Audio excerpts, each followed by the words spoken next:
Hello everyone, welcome back to the English class. In this session, we are going to discuss the most important topic in English language, that is tenses. Everybody should understand that tenses is not just one of the topics of English language. Tenses is the mother of all the topics because remember, from tenses will come many other topics. In one way, tenses is the main foundation for the entire English language. So, in this session, I am going to explain tenses very clearly in such a way that everybody will understand. However, before we start tenses, there are 2 points that I have to tell you. Point number one, what exactly is tenses? Have you ever thought why should we learn tenses? Have you ever wondered why tenses is such an important topic? There are two reasons for that. Reason number one, learning tenses will get us the right structures, which means when we learn tenses only, we will be able to learn the right structures. What is structure? Structure in a simple language is nothing but we all know in a sentence we have subject, verb, object. Correct? Without the proper structure, there is no sentence. However, the relationship between the proper subject, the right verb, and the suitable object is the ability required to make a beautiful sentence. That ability comes from tenses. Point number two, tenses will also give you a very clear-cut idea about voice. Did you ever hear the word voice? There are two types of voices, active voice and passive voice, correct? So, tenses will give us the ability to understand and learn the right structures of the sentences and also to understand the right voice. My dear friends, I want to tell you again and again that if you learn tenses perfectly and properly only, the rest of the topics in English language become easy and clear. Many aspirants who want to learn English and get a very good score in English do not focus on tenses perfectly, which is a mistake.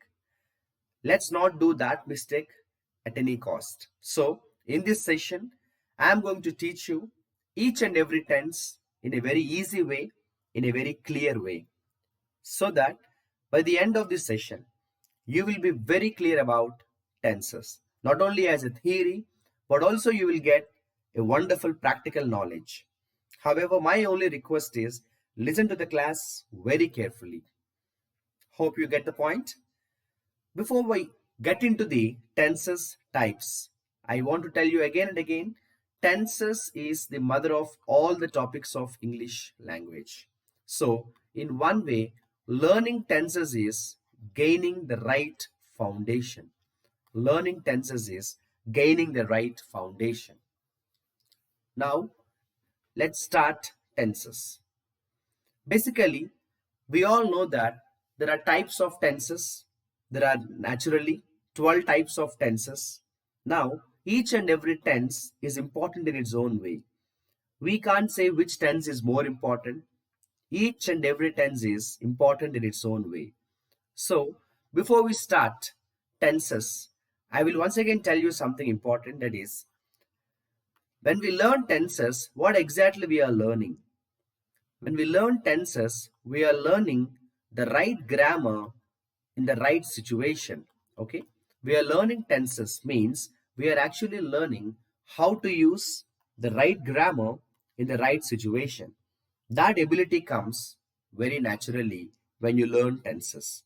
I'll repeat, learning tenses means we learn the right grammar, and that right grammar should be used in the right situation. In grammatical context, situation means timing.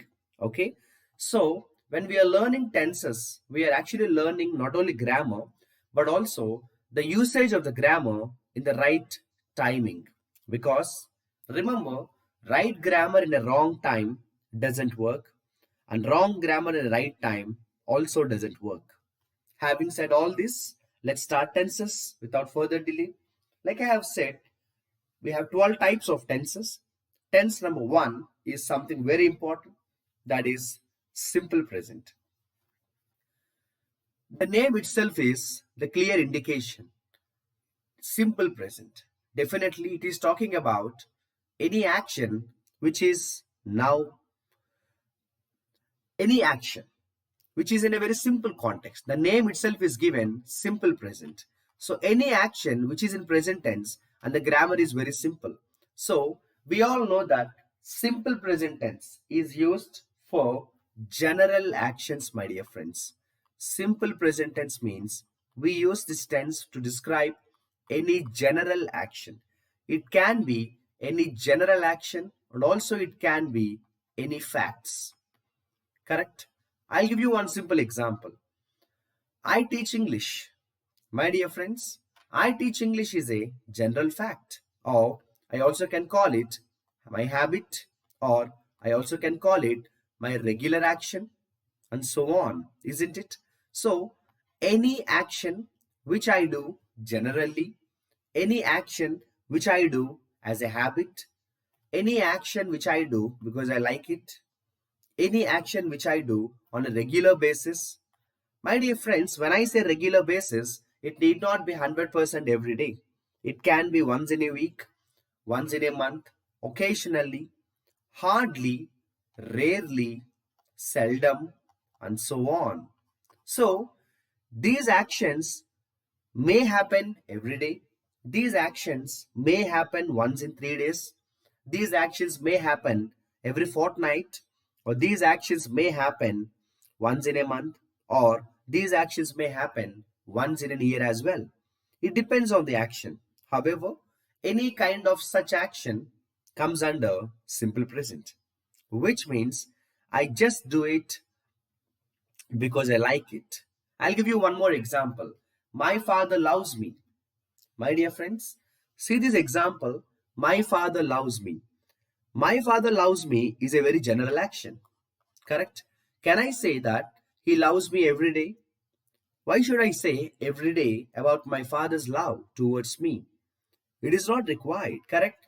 When I say my father loves me, it is a very quite general action or a kind of fact as well. So all these come under present simple. Now, having said the timing of present simple, we should learn the structure. Like the name says, simple present. It is really simple.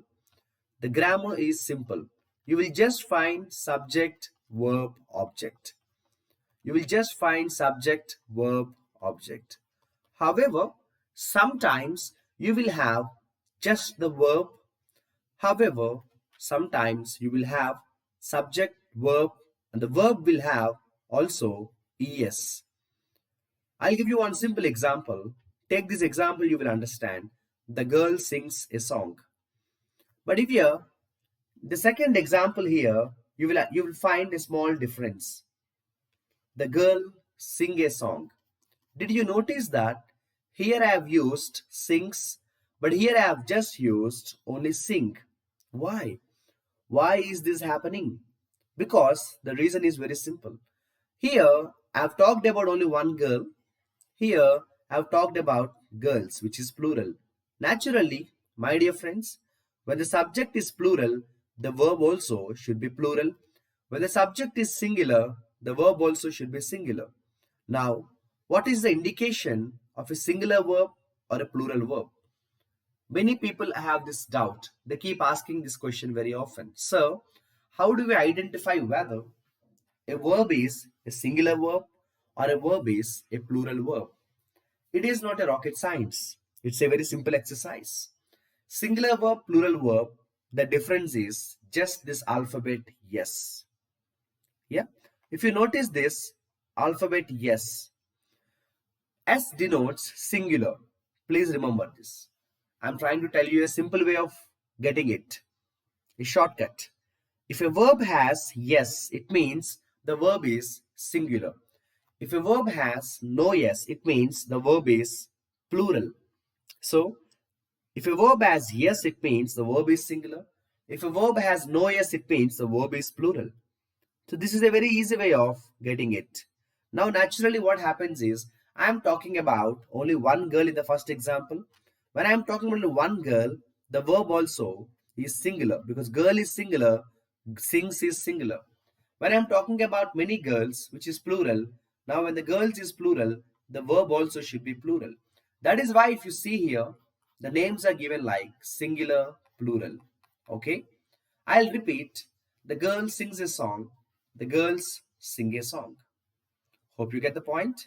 Now, having said this, let me give you wonderful examples from the first tense, that is present simple. See, I'll give you a very simple example, my dear friends. I'm talking about a person named John. I'm talking about a person named John. And I said, John likes me. It is a very simple example, right? I said, John likes me. If you see here, John is only one person, singular. That is why I said likes. Now, I'll give you one more example. Let me say, the children. Let me say, the children. Now, in the same example, in the place of John, if I say the children, it becomes only like me. Because in the above example, in the example number 1, John is singular, so verb also should be singular. That is why S should be added. But in the second example, my dear friends, children is plural. Naturally, when the subject is plural, the verb also should be plural, which means I only would add the verb like. Here there is no S. Did you notice this? So the point is very clear. When the subject is singular, the verb should be singular. When the subject is plural, the verb should be also plural. How do you differentiate singular verb from a plural verb? It is a simple thing. If the verb has yes, it means it is a singular verb. If the verb has no yes, it means it is a plural verb.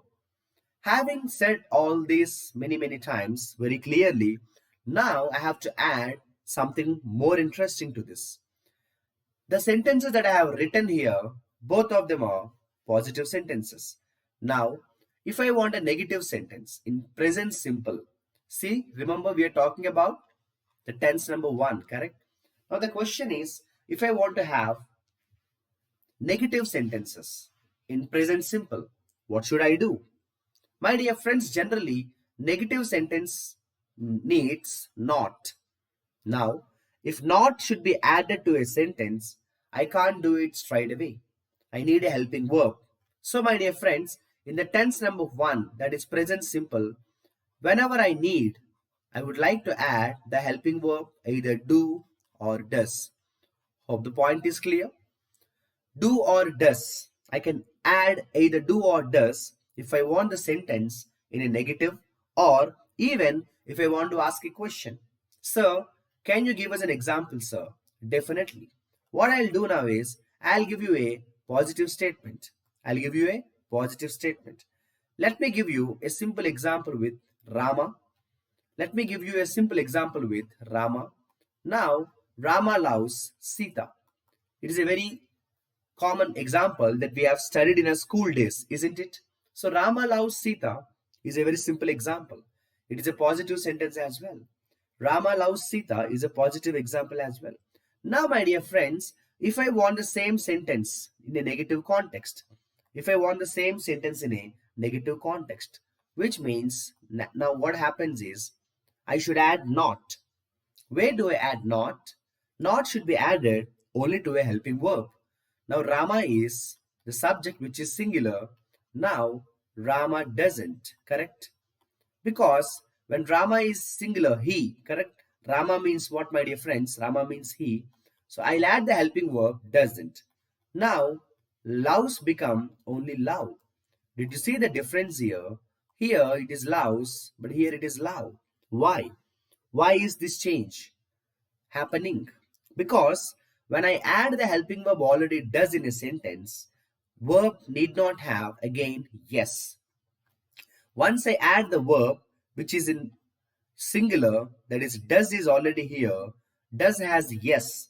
If does has yes, why should a verb have s again? The point is clear. See, Rama loves Sita.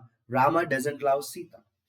Now imagine I want a question to the same. I want to change the same sentence as a question.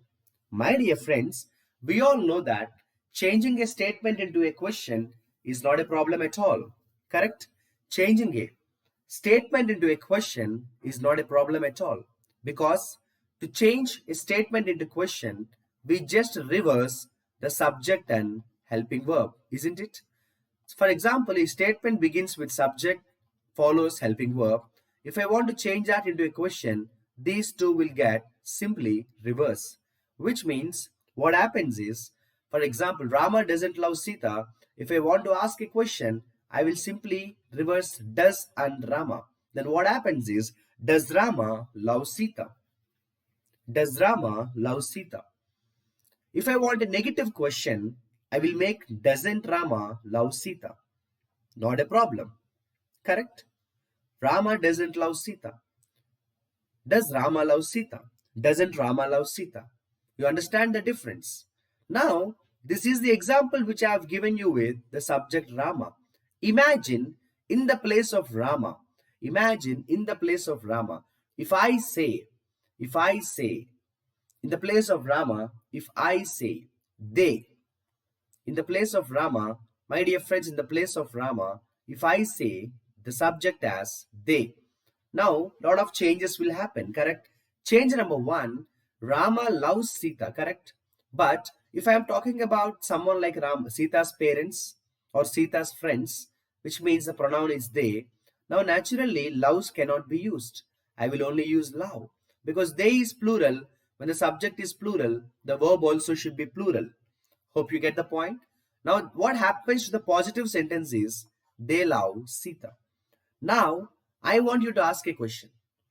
If the positive sentence is they love Sita, what happens to the negative sentence? Which means if I want to change this positive sentence into negative, what happens is they love Sita becomes negative, they don't love Sita.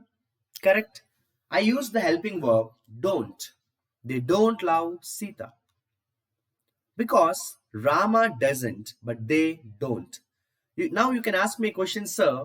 How do we get this difference, sir? Do and does.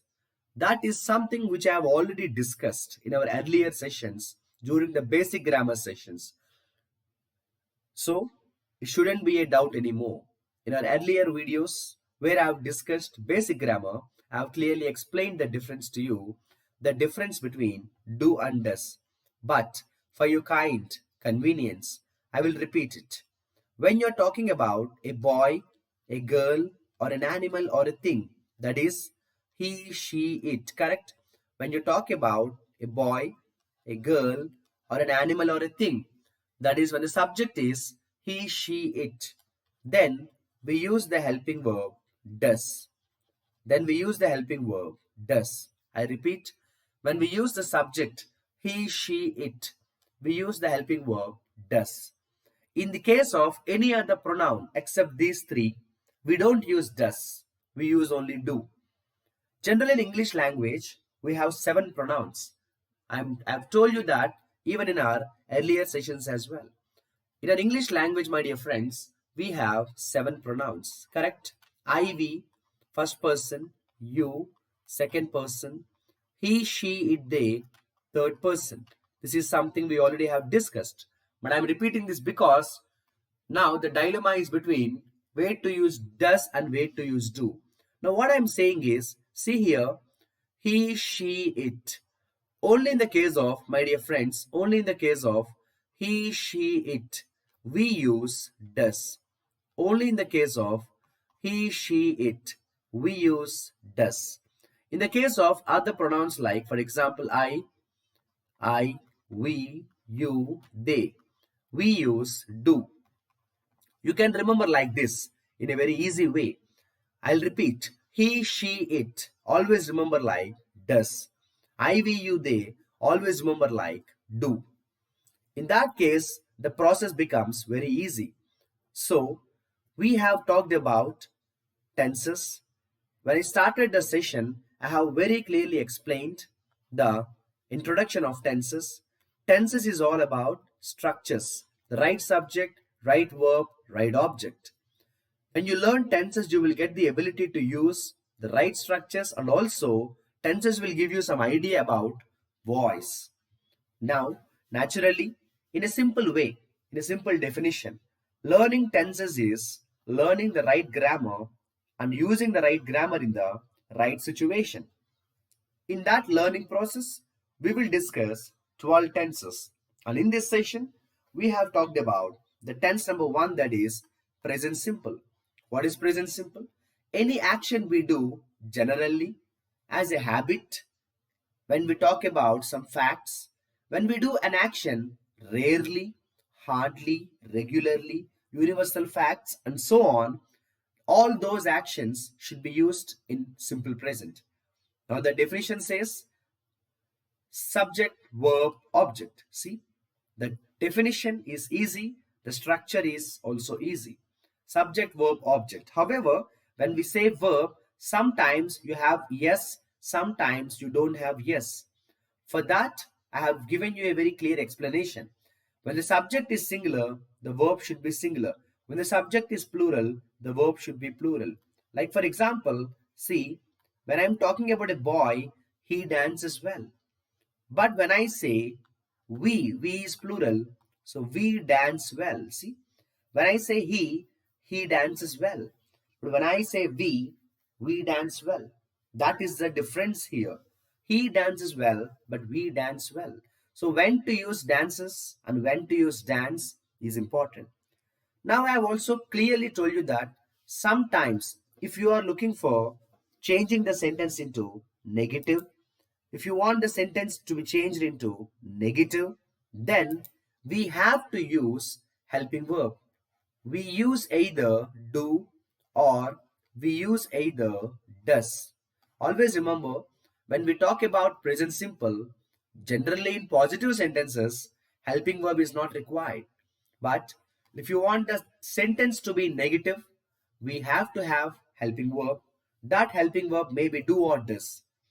I'll give you a very easy example. In my case, I teach English. You all know that. I teach English. Now, I teach English is a positive sentence. If I want the same sentence in negative, you tell me what happens. You're right. I don't teach English. Now, I'll give you one more example about my father. Like I said, my father loves me is a positive sentence. My father loves me is a positive sentence. Now, I want the same sentence in negative, then what happens is my father doesn't love me. See the beautiful difference? When I say I don't, my father don't is wrong. I don't is right, but when I'm talking about my father doesn't it my father doesn't is right. For that understanding, I have clearly explained the difference between do and does. Always remember in a simple shortcut. My dear friends, always remember in a very simple shortcut. He, she, it. See, only when we talk about he, only when we talk about she, only when we talk about it, we use does. In no other pronoun, we use does. In all other cases, we use do. Now, my job is done. I have tried to explain and also I have tried to revise it as clearly as possible, as slowly as I can. Now, I will leave the ball in your court how much you practice this beautiful tense called present simple. Take as many examples as possible, like how I have taken my own examples. Take at least 10 examples in simple present and change them into negative sentences and also questions. Remember, when the sentence is positive in simple present, the formula is simple subject, verb, object. There is no dilemma, there is no complexity. But when you're changing the positive sentence into negative sentence or a question, you will be using the helping verb do or you will be using the helping verb does. This is present simple or simple present tense. I hope the session is useful and I hope simple present tense is clear to all of you. So in this video, we have discussed tense number one called simple present or present simple. We will meet in our next session with another important tense. Wish you good luck and all the best.